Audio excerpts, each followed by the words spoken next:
একটা ছোট গ্রামে থাকতেন দাদু করিম। তার ছিল একটা মোটা মুরগি, ডিম দিত প্রতিদিন।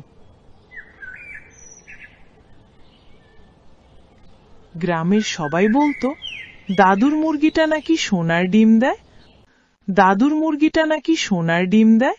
অবশ্য আসলে সেটা ছিল সাধারণ ডিম।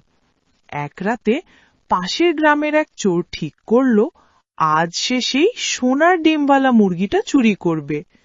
চোর নিঃশব্দে দাদুর ঘরের পেছন দিয়ে ঢুকলো। কিন্তু দাদু ছিলেন অনেক চালাক।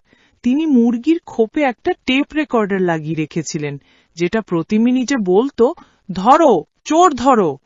চোর টেপের আওয়াজ শুনে এমন দৌড় দিল যে নিজেই পুকুরে পড়ে গেল।